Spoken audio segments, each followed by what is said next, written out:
Aceito entrar na sua casa? Com a sua permissão, entro na sua casa, muitíssimo obrigado. Começando para toda a Altaneira e Brasil, mais uma edição do programa A Voz de Paulo Henrique Maia. E a partir de agora, trarei informações de diversos aspectos, sempre com imparcialidade, sem cor partidária. E agora, nesse momento, está entrando no ar o programa que não tem preso com ninguém. Nem com partido político, nem com o presidente da República, nem com o governador do Estado, nem com o senador da República, nem com o deputado federal, nem com o deputado estadual, nem com o prefeito, principalmente nem com o vereador. Uma boa tarde a você que me acompanha pela Rádio Comunitária Altaneira FM ou pela live ao vivo, transmitido pelo Facebook. Altaneira, Ceará, Brasil, 21 de dezembro de 2019, 12 horas e 2 minutos, horário oficial de Brasília. Sob a proteção de Deus, com as bênçãos de Jesus, inicio a 51ª edição do programa. E hoje eu vou falar aqui um pouco sobre uma notícia que para muitos é um boato. E eu fui pesquisar mais um pouco para poder levar essa informação para você ouvinte. Segundo a fonte do Isto É, o Supremo Tribunal Federal impõe derrota ao Planalto e suspende fim do DPVAT determinado por Bolsonaro.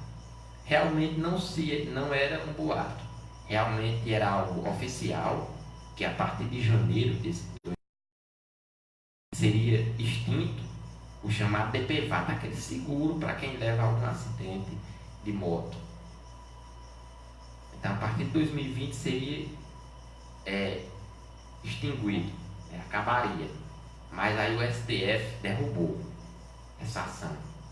Por 6 votos a 3, o Supremo Tribunal Federal impôs, na noite da quinta-feira, dia 19, uma derrota ao Palácio do Planalto e suspendeu a medida provisória do governo Jair Bolsonaro, que dava fim ao seguro de danos pessoais causados por veículos automotores de vias terrestres, o DPVAT. O julgamento começou na última sexta-feira, dia 13, no plenário virtual do Supremo Tribunal Federal, uma ferramenta que permite realizar julgamentos online sem a presença física dos ministros, e foi concluído às 23 horas e 59 minutos da quinta-feira, dentro do governo, a derrota do STF. Já como se depende do texto constitucional, é necessário lei complementar para dispor sobre os aspectos regulatórios do sistema financeiro nacional, escreveu o relator do caso, o ministro Edson Fachin, ao votar pela suspensão da medida provisória.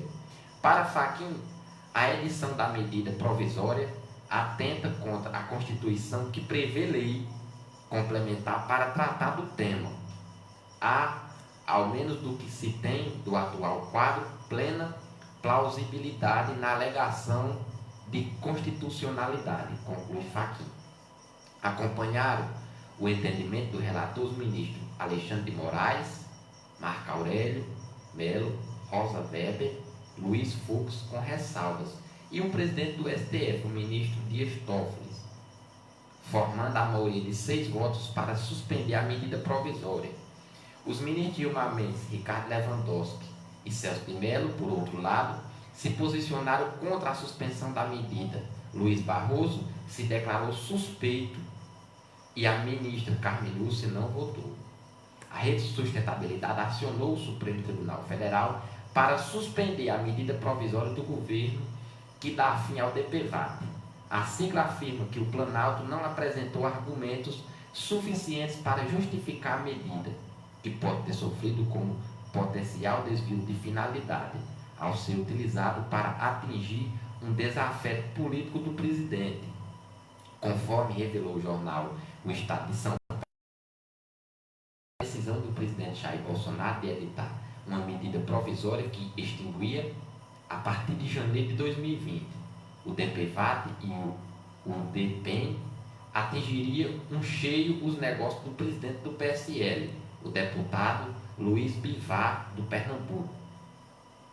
Desafeto do presidente da República, controlador e presidente do Conselho de Administração da seguradora Elcesio, uma das credenciadas pelo governo para a cobertura do seguro DPVAT. A empresa intermediou o pagamento de janeiro a junho de 2019 de 168 milhões em indenizações relacionadas ao seguro. Segundo relatório de autoria do líder DPVAT, a empresa de Bivar detém cerca de 2% da seguradora Líder, consórcio que administra o DPVAT. A Líder tem o direito de exclusividade garantido por lei para atuar nas indenizações de pagamento de seguros ou acidentados do país. Segundo a Superintendência de Seguros Privados, a SUSEP, a decisão foi tomada após o governo notar a baixa eficiência do seguro, destacando que a camada mais pobre da população segue segurada pelo Sistema Único de Saúde, o SUS, e o benefício de prestação continuada, o BPC, pago à pessoa deficiência ou com caso de invalidez. Em manifestação ao Supremo, a rede afirmou que a gestão Bolsonaro não traz qualquer elemento que justifique a extinção do DPVAT, mesmo o argumento de fraude na concessão de seguros, que certamente deve ser levado em consideração pelo Estado na condição política pública, deixa de trazer qualquer dado oficial que ampare a suposta urgência da edição da medida, alegou a sigla do REDE. Então você veja, ouvinte, seria oficial, a partir de 2020 ninguém pagaria mais, o DPVAT também não teria direito, e o STF derrubou essa decisão do presidente Bolsonaro. O STF achou bem por derrubar. Então, em minha opinião, eu vejo que esse negócio de DPVAT só tem muito roubo, é fraude. Para todo lado que você olha é roubo, é fraude. Com raríssimas exceções de pessoas que recebem de uma forma que tem direito, porque paga. Mas uma boa parcela, tá aí os dados, é fraude. Então eu vejo, pode até também ter acontecido, segundo o que a matéria disse, que foi, segundo o que a matéria disse, não, segundo o que a rede argumentou, o partido de rede, para abrir essa ação no STF, foi que seria um desafeto político. Mas eu vejo a outra parte que é algo essencial para o país. Porque a população não pagaria mais, também não teria direito. Mas, em referência, sanaria as fraudes que tem no seguro DPVAT. Você ouvinte bem sabe o tanto de fraude que se tem. Então seria um começo de um avanço, de muitos avanços que esperamos que o país tenha. Seria isso. Então o STF infelizmente derrubou. Eu queria que o STF derrubasse outras causas necessárias que se tem. Por exemplo, a aprovação agora do fundo eleitoral que foi aprovado pelo Congresso Nacional. Vou já falar aqui para você aqui ouvindo. Onde a população outra vez perde ao ser aprovado esse aumento nesse fundo eleitoral. E sabe onde é que vão ter esse dinheiro para financiar as campanhas políticas de 2020? Do seu bolso, do imposto que você paga, do dinheiro dos brasileiros, da saúde, da educação. Então esse dinheiro teria uma grande serventia se fosse para essas determinadas áreas. Porque é o que precisa o país, é ir para a área da saúde, da educação, que a saúde e a educação vai de mal a mal. Infelizmente a saúde e a educação do Brasil vai mal demais. Segundo a fonte do R7.com, mais de 1,8 milhão de brasileiros já pediram bloqueio de telemarketing. Algo bastante interessantíssimo para você ouvinte que recebe várias ligações de empresas, de várias empresas lhe oferecendo planos, entre outras coisas, e muitas vezes nem são as empresas, são fraudes que tem demais. E muitas vezes muitas pessoas acabam caindo nesse golpe. Então, em uma lei aprovada, salvo engano, pelo Congresso Nacional, o consumidor pode solicitar bloqueio de ligação de prestador de serviço de telecomunicação pelo site, que deve acontecer, iniciou no meio do ano. Então é boa, porque muitos operadores também ficam só ligando, oferecendo plano. Muitas vezes você nem quer, porque quando a gente quer, quem procura é o consumidor, esses planos. Então nem precisa essa empresa estar só ligando para o cliente e tudo. Isso se torna muitas vezes chato, que é ligação por cima de ligação. E quanto mais você diz que não quer, mais eles oferecem. A lista nacional não me perturbe para as operadoras de telecomunicações está funcionando há quase de 6 meses, de 4 meses já. E já registrou mais de 1,8 milhão de pedidos de bloqueio telefônico. O dado foi enviado pelo Sintele Brasil e se refere aos cadastros até o dia 11 de agosto desse ano.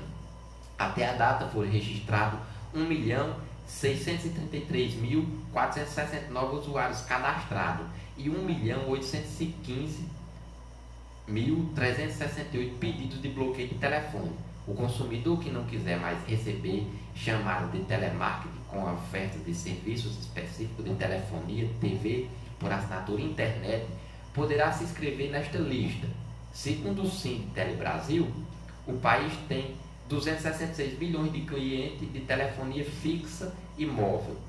O bloqueio é realizado apenas para as companhias participantes dos serviços, que são a Algar, NET, Claro, Nextel, Oi, a Sercontel, Sky, TIM e Telefonia Vivo. Para se cadastrar, o consumidor deve informar nome, CPF, e-mail e telefone. As operadoras selecionadas devem realizar o bloqueio em até.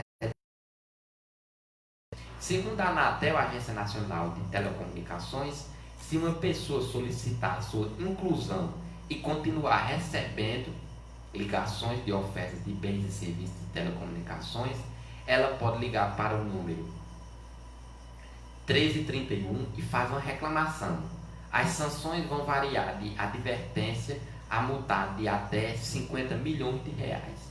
O advogado da ASPZ e mestre em Direito Processual pela USP, Samuel Bueno, afirma que o objetivo da lei é coibir os abusos praticados no mercado de consumo e a utilização de métodos comerciais coercitivos ou desleais que possam causar prejuízo, inclusive desconforto aos consumidores. Para ele, o Código de Defesa do Consumidor tem como objetivo atender às necessidades dos consumidores, o respeito à dignidade e à melhoria de qualidade de vida. Bueno afirma que o telemarketing feito por algumas empresas é motivo de frequente incômodo e, nesses casos, tal práticas representam uma maneira coercitiva de fornecer produtos violando o objetivo previsto em lei. Lista do PROCON. Já existe um cadastro semelhante administrado pela Fundação PROCON São Paulo. A lista não me liga estadual em outubro de 2008, que entrou em vigor no início de 2009. Os consumidores do estado de São Paulo que não querem receber ligações de telemarketing de qualquer segmento podem escrever os respectivos números e assim evitá-las. Então, é uma boa, porque quando você precisar de alguma promoção, você alguma agência da empresa determinada e você vai lá, vê os planos, entra, consulta os planos. Tem hoje a facilidade da internet também, se via internet, tem os números que pode ligar. Não ele está ligando direto. Só ontem eu mesmo recebi mais de 20 ligações dessas empresas. Então isso muitas vezes se torna chato, porque muitas vezes você acha que é uma ligação, como se usa o nosso cordão de precisão, e essas ligações dessas empresas oferecendo. E como eu disse, quanto mais você diz que não quer, mais elas tentam oferecer. Então, para as pessoas que recebem muitas ligações dessas empresas lhe oferecendo planos e tudo, e também para poder identificar as fraudes, você entra no site Não Me Perturbe da Anatel e se cadastra com CPF, com seu você registra o número que você quer bloquear, pode registrar quantos números quiser, presta o CPF do e-mail e aí você fica acompanhando. Tem até 30 dias para eles lhe bloquearem. Bloquear-se seu número para você não receber ligações dessas empresas. Se depois de 30 dias você continuar recebendo, você pode ligar no número 331 e se continuar também recebendo depois dos 30 dias, pode ter certeza que se não forem as empresas que já foram bloqueados os números, são as fraudes. Porque se realmente é a empresa que está lhe oferecendo o plano, que liga, as promoções, ou é uma fraude, porque eles estão ligando com número fixo, com número de telefone celular. Aí, para poder identificar essas fraudes, para até ser muitas vezes mais fácil de denúncia, ou bloquear outro tipo, bloqueando a partir desse site todas essas empresas cadastradas, não são nem todas que tem no país, são apenas as cadastradas no site da Anatel, fica obrigado a bloquear essas ligações desses oferecimentos desses planos de serviço. Como eu disse, que quando você realmente precisar, quiser, você recorre às empresas responsáveis, recorre às agências, você sabe como proceder. E a precisão faz a gente correr atrás, caminhar. Segundo a fonte do Congresso em Foco, o presidente Bolsonaro ameaça vetar fundo eleitoral aprovado pelo Congresso Nacional. O presidente Jair Bolsonaro sugeriu que pode vetar o fundo eleitoral aprovado pelo Congresso na terça. Mesmo depois que os parlamentares terem desistido da ideia de inflar o fundo para... A ideia do aumento do fundo eleitoral seria 3 bilhões em todas as campanhas políticas de 2 em 2 anos. 2 anos é uma municipal e nos outros 2 anos seria a esfera federal. Sobre o resultado dessa negociação, contudo, Bolsonaro indicou que o fundão ainda estava elevado, mesmo seguindo a proposta do governo. O PT vai ganhar 200 milhões para fazer campanha no ano que vem. Aquele pessoal do PSL lá, que mudou de lado, também vai pegar 200 milhões. Se quer fazer material de campanha caro, não vai ajudar esse cara, pronto, reclamou o presidente Bolsonaro. O presidente falou sobre o assunto na frente do Palácio da Alvorada enquanto cumprimentava seus apoiadores. Por isso, acabou jogando que tem de vetar o partidário, que segundo recebeu como proposta a medida. O aumento de milhões, ele aumentou 300 milhões, que é reais no fundo eleitoral. E eu acredito que um país sério, de vergonha, um país de vergonha na cara, onde tem realmente pessoas sérias, não existe uma esculhambação desse tamanho aqui que tem no Brasil aqui não. Porque esse dinheiro aqui ele vai ser retirado da saúde, ele já é da saúde, da educação, de todas as que você pensa, mas principalmente da saúde. Segundo a fonte do Congresso em Foco, maior rigor na lei do feminicídio e estupro vão acabar com violência contra a mulher. A proposta de emenda à Constituição, a PEC 75/19, que torna imprescritível e inafiançável o crime do feminicídio, é de autoria da senadora Rose de Freitas, do Podemos do Espírito Santo. Uma das principais vozes do movimento de igualdade de gênero no Congresso, Rose de Freitas apresentou a proposta em maio desse ano e conseguiu apoio de praticamente todo o Senado para aprová-la. Designado o relator da matéria, o senador Alessandro Vieira, do Cidadania do Sergipe, chegou até a ampliar o alcance da PEC, entendendo a imprescritibilidade ao crime de estupro, como sugeriu a senadora Simone Tebet, do MDB do Mato Grosso do Sul. e a bancada feminina fez pressão para que o presidente do Senado, Davi Alcolumbre, do Democratas do Amapá, pautasse a proposta para que ela fosse aprovada. O que aconteceu no dia 6 de dezembro e encaminhada à Câmara ainda neste ano, atualmente a prescrição dos crimes é de 20 a 16 anos, respectivamente. Especialistas ouvidos pela Ponte e Congresso em Foco alertam que a mudança na lei não garante sua aplicação e muito menos vai automaticamente significar redução do índice de violência contra a mulher. O projeto de lei não pode ser encarado como uma grande solução para o problema da violência contra a mulher, que tem raízes na construção de nossa sociedade baseada no patriarcado e no machismo que permeia as relações das mulheres com o mundo. Essa é a visão da advogada Marina Ganzaroli, que elogia alguns marcos legais nos últimos anos, como a Lei 11.340/2006, a Lei Maria da Penha. É uma lei integral que fala de assistência social, de saúde, de moralidade, de moradia, de educação, de medida protetiva, de trabalho. Por isso que ela é boa, porque não é punitivismo, não fala só de direito penal, ela fala de vários aspectos dessa violência, explica a advogada. Fazer alterações na lei, endurecer a pena, transformar em imprescritível, inafiançável, aumentar a multa. Esse tipo de medida não tem efeito direto na lei. Mudar a lei não muda nada. O negócio está na aplicação, defende a advogada.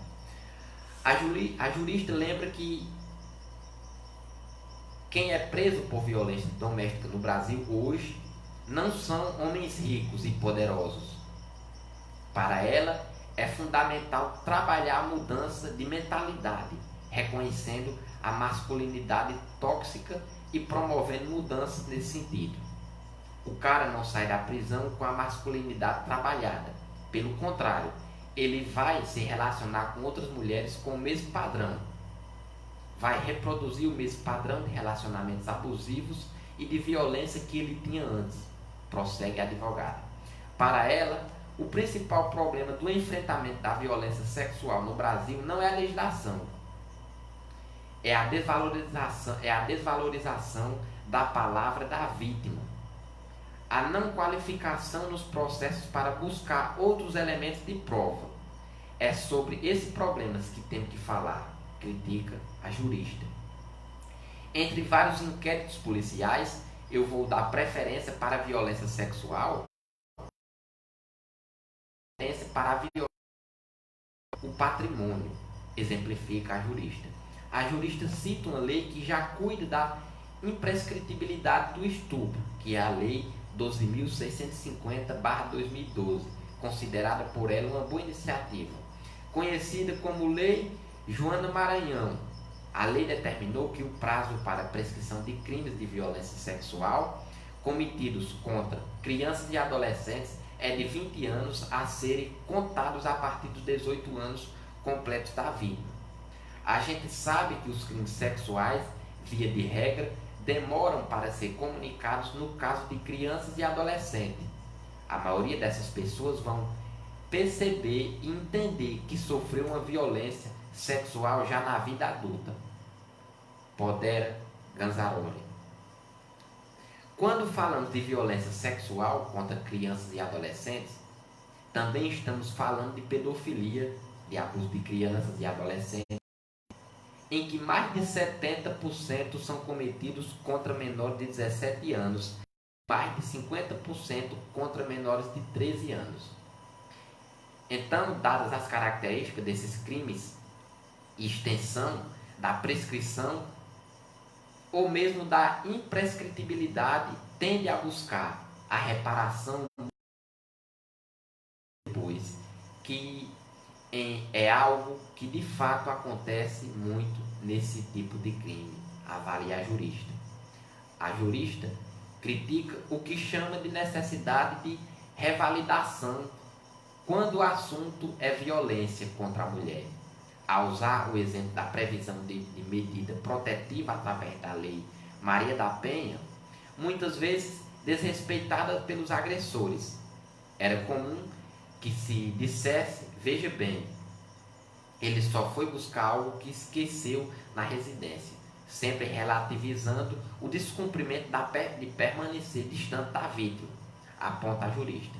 Foi necessário criar o crime de descumprimento de medida protetiva para que o sistema de justiça passasse a aplicar o descumprimento. Tudo que tem a ver com a violência baseada em gênero parece que temos que criar de novo para valer, afirma. A lei não muda o passado. A imprescritibilidade prevista na PEC não é retroativa, ou seja, afeta estupros e feminicídios cometidos antes da lei, por exemplo, os crimes sexuais durante a ditadura militar no Brasil. A promotora Eliane Vendramini, coordenadora do Programa de Localização e Identificação de Pessoas Desaparecidas do Ministério Público de São Paulo, explica que o Código Penal de 1940 deixa claro que alterações não valem. Retroativamente, lei penal de prescrição entra nessa lógica, nunca retroagem contra o réu.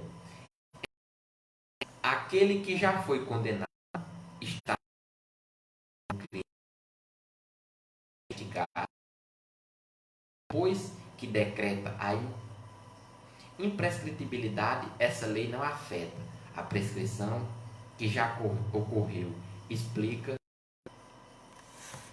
a jurista, aliás, a promotora, que considera a mudança importante para o futuro. É importantíssimo, principalmente quando falamos de uma sociedade igualitária e com dignidade sexual. Deveríamos ter visões bastante claras sobre os maus causados sobre a vítima, alerta a promotora de justiça.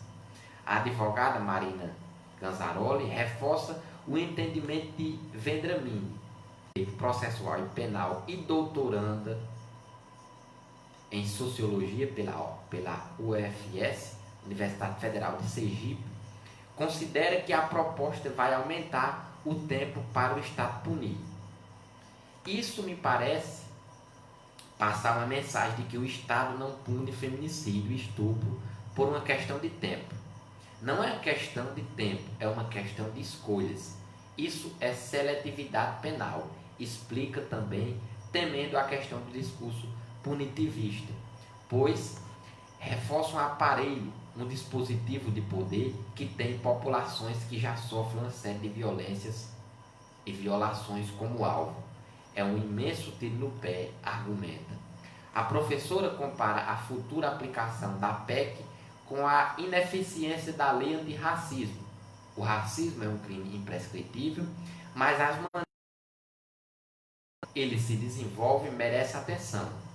O que mudou é que as pessoas dizem coisas menos complicadas, têm fala menos racista, com exposições públicas de fala menos racista, quando na verdade, na minha leitura, avalia a professora. Ainda traçando um paralelo, a Aline faz a seguinte provocação: a dificuldade que a sociedade tem para definir o que é racismo e o que é injúria racial. O Estado não deixa de punir por uma questão de tempo, é uma questão de escolha como é compreendido como racismo e o que vai como injúria racial, argumentou. A própria definição de feminicídio, por exemplo, que é um homicídio de uma mulher por motivação relacionada ao gênero. Quando se trata de uma mulher trans e travesti, é muito difícil entrar como feminicídio, conclui a professora. O caso de 21 anos, no início do ano, chamou a atenção justamente por isso. Mulher trans, ela foi morta a pauladas na zona sul de São Paulo. O Ministério Público Estadual denunciou Jonatas Araújo dos Santos pelo crime de feminicídio e a Justiça da USP aceitou.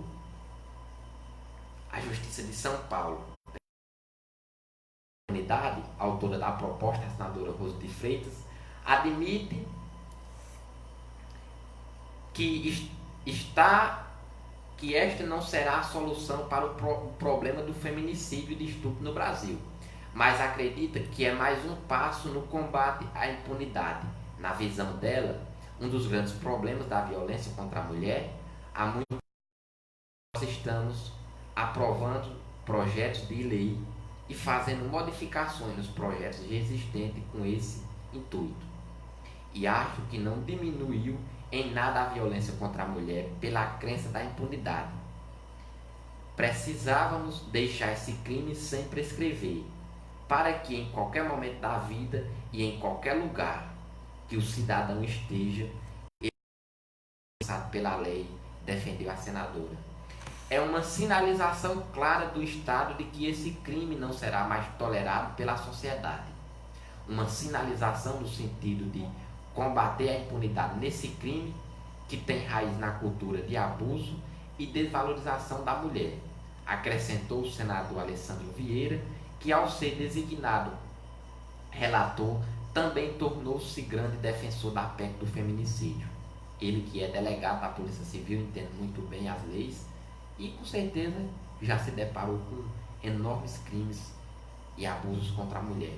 Delegado de carreira, Vieira ainda rebate as críticas de comparar a aplicação dessa proposta aos efeitos da lei antirracismo.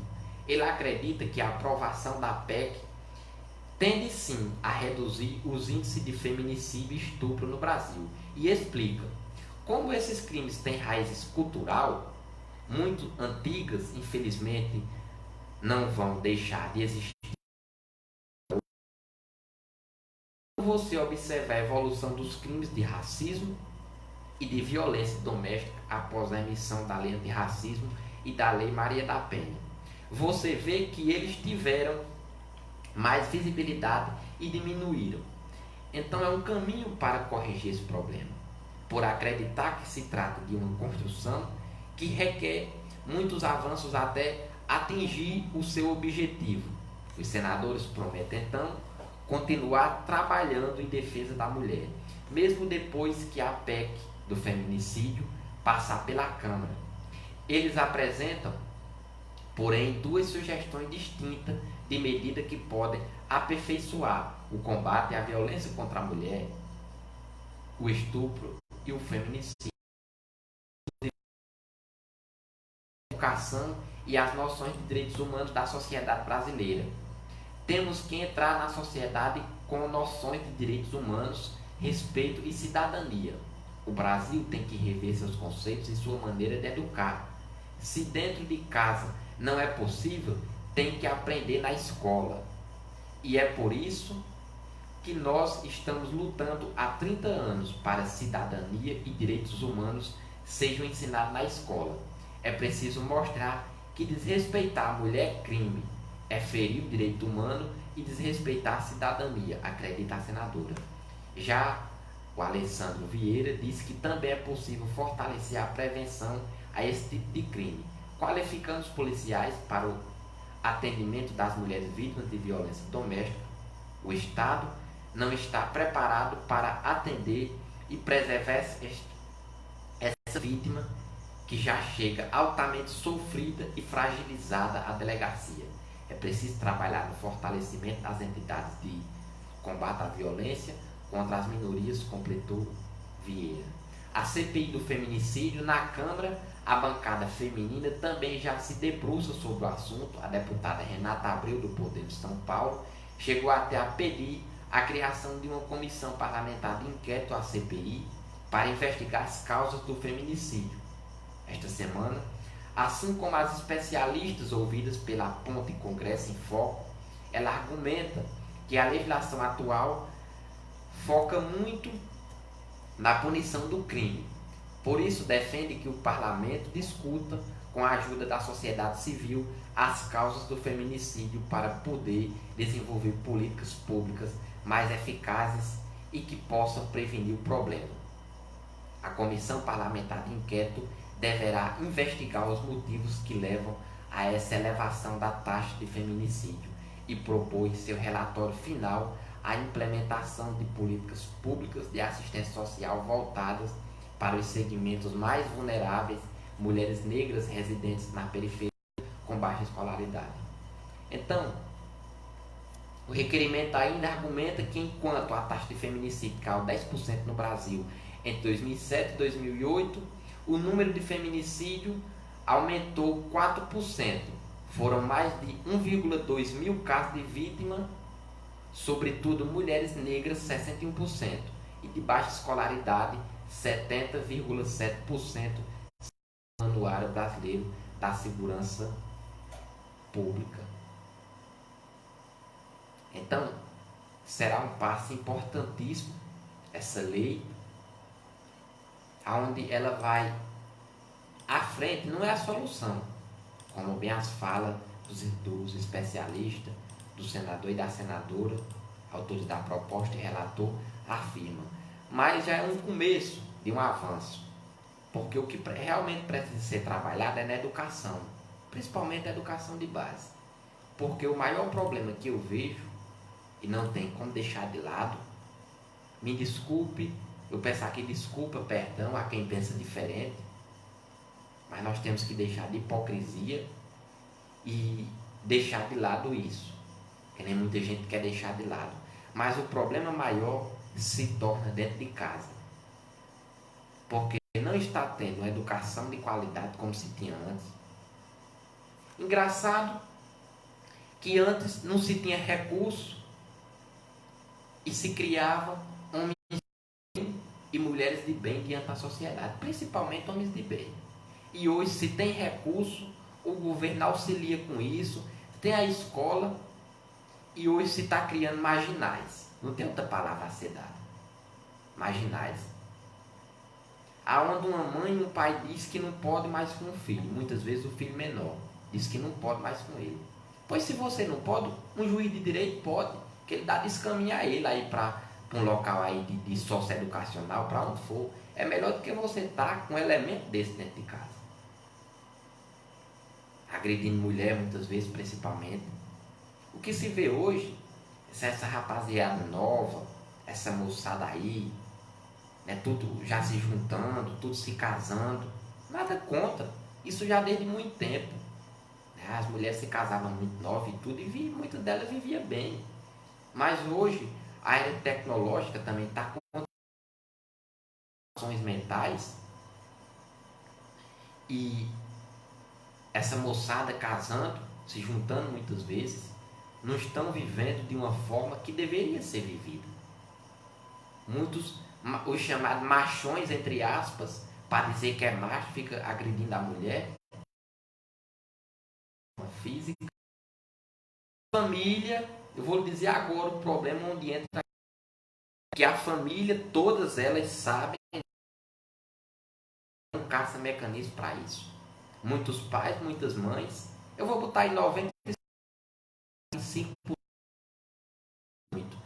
eu vou botar aqui a 5% das famílias que sabem da violência contra a mulher dentro de casa, que estão convivendo com seus filhos, principalmente, porque o foco aqui maior não é a violência contra a mulher de mulher batendo em homem, não. Aqui é a violência contra a mulher de homem batendo em mulher.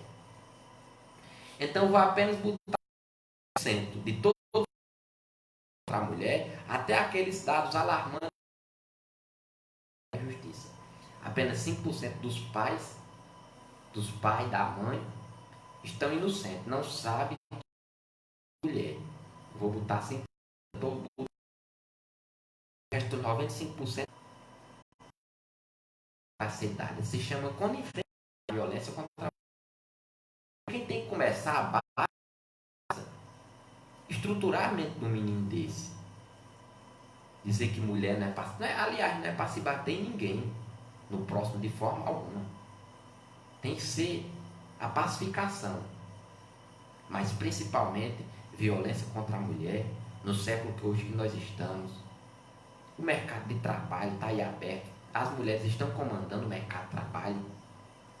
Nos dados aqui que eu falei, hoje é dia do meio ambiente. Vamos aqui plantar aqui meio mundo de árvore. Aí cada aluno sai disso. Só daqui a 365 dias de novo para comemorar. Não. O combate à violência contra a mulher, a preservação do meio ambiente, a preservação à vida, todos os dias. Está tendo grande dificuldade familiar, Mas a palavra da senadora foi corretíssima quando ela disse: se a família não está educando, vamos dar estruturação para que a escola possa educar. Vamos colocar mais mecanismo para que a... E nós sabemos disso. A família hoje está deixando, com comportadas exceções, de pessoas que estão sabendo educar seus filhos, mas a maioria estão deixando correr a frouxo. Não estão dando a educação que precisa. Menino hoje não está mais respeitando pai, não está mais respeitando mãe, não está mais respeitando a avó e avô. Hoje tem menino mais dentro de escola só para receber o Bolsa Família. Essa que é a realidade. Antigamente, você para estudar precisava pagar. E realmente essas pessoas que com muita dificuldade, aqueles que mesmo sem poder, mas fazia todo esforço para colocar seu filho para estudar, quando seu filho terminava, concluía aquele ano com aquela professora particular, o menino estava sabendo ler e escrever dentro de um ano. E hoje tem menino em quarta, quinta série sem saber nem ler nem escrever. Eu estou dizendo sem saber nem ler nem escrever. Se você botar meu filho que letra essa aqui, ele não sabe. Isso em quarta série. Eu vou botar aqui o mínimo, quarta série, sem saber. E a família não está nem aí. A família não busca providências, a maioria, com comportadas exceções daqueles pais, daqueles mães, daqueles responsáveis que realmente acompanham. Então, antigamente, a escola não era, porque a dificuldade de entrar na escola era muita, não tinha escola em todo lugar, como tem hoje, em todo estado tem, e só entrava poderia pagar para seus filhos, aquela professora particular. Hoje a escola ficou para todos, foi um avanço, foi, mas deixou correr frouxo. Porque se correr para todos, o governo fez o projeto do Bolsa Família, deixou dessa forma. O Bolsa Família cobra que seu filho não estiver na escola, é cortado, e isso gera que essa criançada, muitos deles estão indo para a escola, forçado pela família aí, apenas para receber o Bolsa Família. Aí como é que um menino desse tem um incentivo para estudar? O menino não quer estudar, a mãe e o pai estão brigando todo dia, vá que se você não for, nós morremos de fome, que o Bolsa Família corta. Porque a família, muitas delas também não estão preparadas para dar um apoio a essa criança, um apoio psicológico, tirar da mente desse menino que ele tem que ir para a escola, não é por causa do Bolsa Família, ele tem que ir para a escola para saber ler e escrever. O importante não é que ele faça uma faculdade e seja um doutor, não. Porque muito dessa rapaziada, começando aí a escola do Bolsa Família, se um menino desse se ele continuar nesse sistema aqui, todo dia para a escola, senão nós iremos morrer de fome, que vai ser cortado o Bolsa Família. Se o menino crescer e continuar com o pensamento desse aqui, do jeito que o pai e a mãe estão ensinando, se um menino desse aqui fizer uma faculdade de medicina, ele vai matar errado, porque ele já começou lá e até nada dá certo, que nada dá certo começando errado. Então, se um menino desse fizer medicina, é uma afronta a uma sociedade, vai matar a gente passando remédio errado, porque não aprende nada que presta. Então, a família tem que repassar isso, educar, porque como eu já se torna muitas vezes até enfadonho esse discurso, que o ex-senador Magno Malta dizia, casa de pai, escola de filho. Professor não tem a obrigação de educar seu filho. O foco do programa não é informar. Hoje todo mundo tem um celular, bota lá no Google, é passado um filtro naquelas informações, tem aplicativo para isso, você gosta só de esporte, recebe só informação de esporte, toda informação. O foco do programa não é informar, que informação você tem em todo canto, liga a TV, liga o rádio, e sim nós repassarmos mensagem reflexiva, para que possam colocar, que as pessoas tenham uma reflexão. é um programa reflexivo, para que você possa pensar mais, nos ajudar também a fazer programas a cada dia que passa melhores, para que o programa não fique tão enfadonho. Então, o foco do programa não é informar, e sim um programa educativo. É um programa que informa de uma forma diferente, com comentários, muitos deles até da sociedade, discretos, de algumas pessoas. Muitas vezes a gente conversa sobre educação e tudo, e a pessoa diz aquele recado e eu trago para cá e digo como diz fulano de tal, como diz ciclano. Então, é isso que a sociedade precisa. É de mais informação dessa forma, com educação, para colocar a cabeça da sociedade para funcionar. Não é só informação pura, sem comentário, sem nada. Então, para encerrar, eu vou encerrar aqui lendo um poema de Machado, não é o de Assis, aqui do Brasil, é o Machado, Antônio Machado da Espanha, Cantares, aonde ele diz que, o poema diz que tudo passa e tudo fica, porém o nosso é passar, passar fazendo caminhos, caminhos sobre o mar. Nunca persegui a glória, nem deixar na memória dos homens minha canção. Eu amo os mundos sutis, leves e gentis, como bolha de sabão. Gosto de vê-lo pintar-se de sol e grenar, voar abaixo o céu azul, tremer subitamente e quebrar-se. Nunca persegui a glória. Caminhante, são tuas pegadas, o caminho e nada mais. Caminhante, não há caminho, se faz caminho ao andar. Olha que coisa interessantíssima. Que caminhante são tuas pegadas, o caminho, caminhante não há caminho, se faz caminho ao andar. Ao andar se faz caminho e ao voltar a vista atrás, nunca se há de voltar a pisar.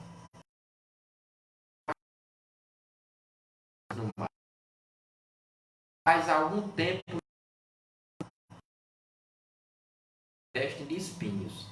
Se ouviu a voz de um poeta gritar, caminhante não há caminho, se faz caminho ao andar. Golpe a golpe, verso a verso. Morreu o poeta longe do lar. De um país vizinho, ao afastar-se lhe virão chorar. Caminhante não há caminho, se faz caminho ao andar. Golpe a golpe, cada um quiser correr atrás. Se for dinheiro, você corre atrás, trabalho, o que for. Cada um é cada um. Né? Também ninguém é perfeito, mas não temos mais o que nós pedimos ao Criador. Muitas vezes a gente amanhece um dia muito pensativo e tudo, muitas vezes de mal com a vida, mas nós temos que introjetar em nossas vidas, com todo respeito, pessoas que não querem viver, diz que não quer viver, quer desistir da vida, são pessoas que precisam uma visita, como exemplo, em um hospital, de pessoas que estão lá, muitas delas há meses lá internadas, sem ter contato com toda a família, apenas alguns que vão visitar, e o que aquelas pessoas querem apenas é viver. E todos os dias tem pessoas que estão perfeitas, em perfeito estado de saúde, mas infelizmente querem desistir da vida, como um programa de suicídio, né, que passam de duas datas de Natal. Quero desejar aqui a você, ouvinte, um Feliz Natal. São as mesmas palavras, né, de sempre, são Feliz Natal e tudo. E que nós possamos, principalmente a mim, ter mais gratidão no coração, que é o que precisa. Então, Feliz Natal, que possamos comemorar essas datas com mais gratidão, que o que fala na maioria do povo, da humanidade, é respeitar o próximo. Porque muita gente diz, eu amo o meu próximo, mas tem até a passagem bíblica. Eu digo que uma das passagens, se não for para mim a que mais me admira, aonde tem a passagem bíblica que diz: mente o homem que diz que ama a Deus a quem nunca viu e que não ama a seu próximo a quem vê. Então é bastante interessantíssimo, porque diz: mente o homem torna algo mentiroso, com todo respeito de quem pensa diferente. Então agradeço pela permissão de estar aí na sua casa. Fique na paz. Um excelente final de semana e até o próximo programa, dia 28, o mesmo horário. Estou entrando aí na sua casa com a sua permissão. Tem até muitas vezes eu passo na casa de alguns ouvintes que muitos brincam e dizem: Paulinho, quando tu disse que está entrando em minha casa, eu digo: não tem mais jeito, já está dentro mesmo. Então a gente muitas vezes fica brincando, porque nós temos que pedir para entrar na casa do ouvinte, para quem trabalha em TV, do telespectador, porque o lar, a casa é um local sagrado. Uma pessoa abrir as portas de sua casa para você adentrar, tem que se ter respeito, tem que se ter admiração, porque é algo sagrado. As pessoas de respeito não deixam qualquer um entrar na sua casa. Ou eu vou perguntar a você ouvinte, você deixa qualquer um entrar em sua casa? Não. Porque é um lugar sagrado, de família e de respeito. Então você tem que entrar com respeito. Então é uma honra para mim poder adentrar dentro de sua casa. Então fique na paz e até o próximo programa.